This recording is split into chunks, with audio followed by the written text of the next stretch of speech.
The attorney for the city of Orlando says the city cannot stop the opening of a possible ICE detention facility. The attorney says the law is very clear that ICE is immune from any local regulation that interferes in any way with this federal mandate. Other state laws also limit what actions the city can take at the local level about ICE, deportations, or any related matters. Mayor Dyer issued a statement today saying, in part, "We remain committed to being a city that treats every person with dignity and respect. We encourage residents who are concerned about ICE actions to contact their representatives in Congress, as Congress holds the power to oversee, fund, and reform these activities."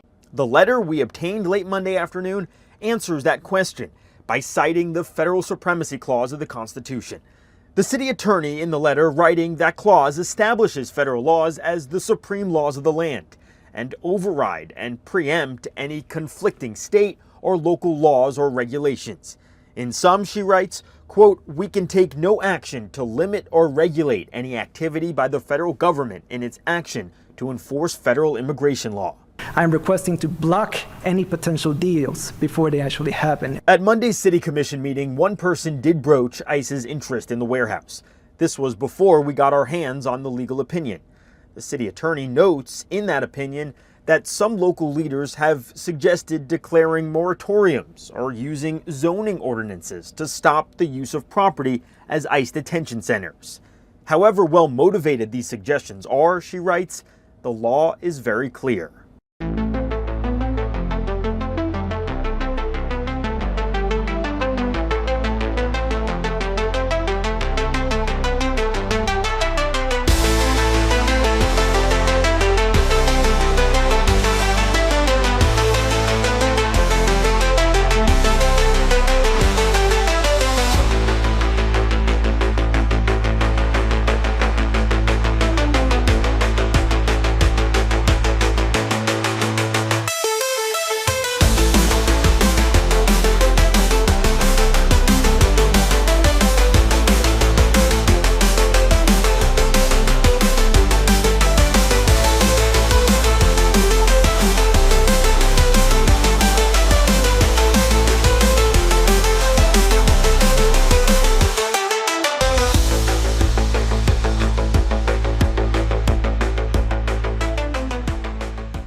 Breaking news, Seattle Mayor Katie Wilson is taking steps to prepare the city for a potential increase in federal immigration enforcement.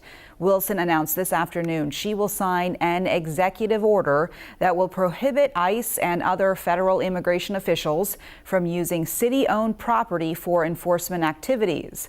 That includes parks, parking lots, garages, and Seattle Center, among other locations.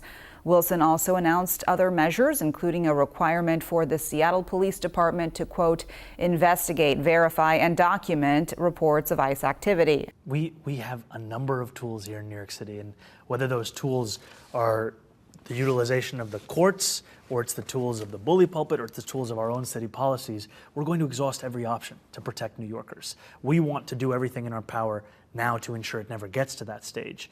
But our values, our laws, these are not bargaining chips that we will shirk away from at the first sign of a threat. These are things that we will defend.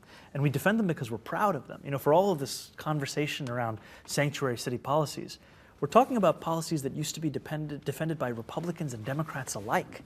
These are policies that are common sense, things that say that an ICE agent can't enter into a school unless they have a judicial warrant signed by a judge. Right now, you have masked agents who are terrorizing people across this country, whether they're in their home, in their car, out on the street. You have the loss of what it means to be an American in your own country, the sense of safety and the sense of self. That's something we should all be fighting. There's big breaking news that has just come into the newsroom. If you could pay close attention, Oklahoma City Mayor David Holt says the proposed ICE facility is not going to happen. At least at the proposed property at 2800 South Council in Southwest OKC. The proposal was met with big opposition from people who showed up to a council meeting and also from people who lived close by.